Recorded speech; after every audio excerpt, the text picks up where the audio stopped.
Jose Protasio Rizal Mercado y Alonzo Villalonga, popularly known as Jose Rizal, is one of the most revered figures in our Philippine history. As he once said, "He who loved much has also much to offer."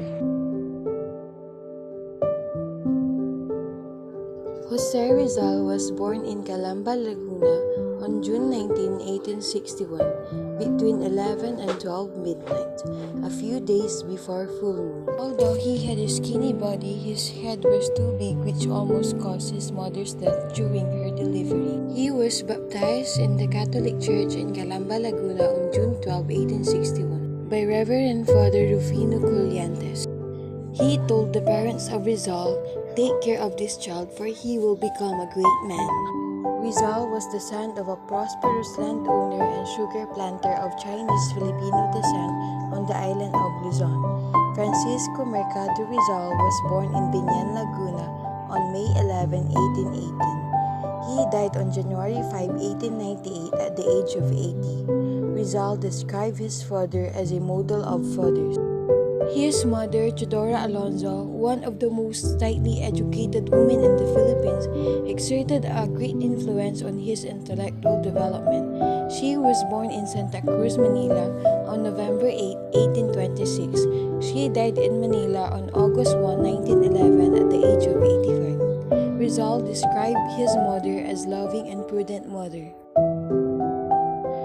Rizal is the seventh child in 11 children. He had 9 sisters and 1 brother.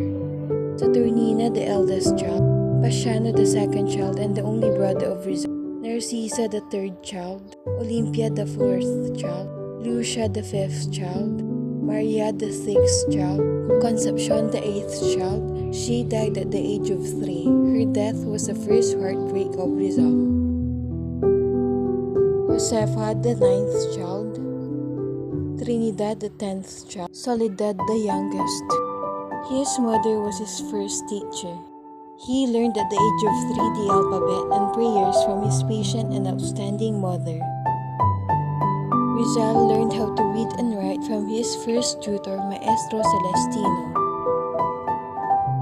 Rizal had his first education in Binyan, Laguna under Justiniano Aquino Cruz. Rizal learned drawing and painting from Juancho, Maestro Cruz's brother-in-law. In studies, Rizal beat all Binyan boys in Spanish, Latin, and other subjects.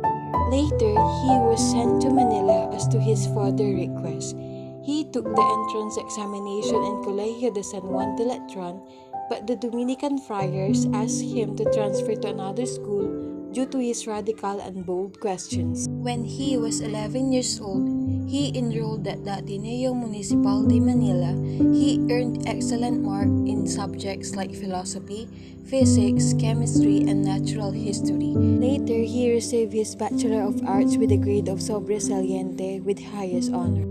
He graduated as a valedictorian on a commencement day on March 23, 1877. He was 16 years old. In April 23, 1877, he enrolled at UST. He took up philosophy and letters because his father likes it and he was uncertain as to what course he would pursue. The national hero left the country in May 1882 to pursue further studies abroad. In November 3, 1882, he enrolled in Universidad Central de Madrid, taking up 2 courses, philosophy and letters and medicine.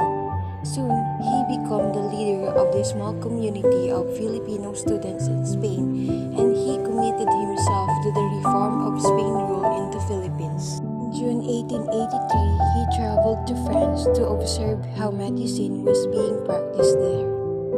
After 3 months sojourn in France, Rizal returned to Madrid and thought about publishing a book that exposed the colonial relationship of Spain and the Philippines. This idea was realized in March 1887 with the publication of the novel Noli Me Tangere in Germany. Rizal was actively involved in the propaganda movement composed of Filipinos in Spain who sought to direct the attention of Spaniards to the concerns of the Spanish colony in the Philippines.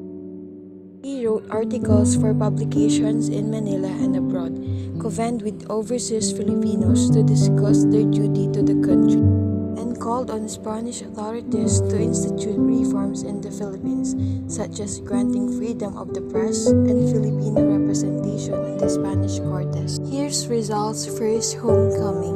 Rizal returned to Manila in August 1887 after 5 years in Europe. However, his homecoming was met by the friars' furor over Noli Me Tangere. The Archbishop of Manila issued an order banning the possession and reading of the novel, an order that was later reinforced by the Governor General. On August 8, 1887, he returned home to Calamba. There, Rizal established a medical clinic. His first patient was his mother, who was almost blind.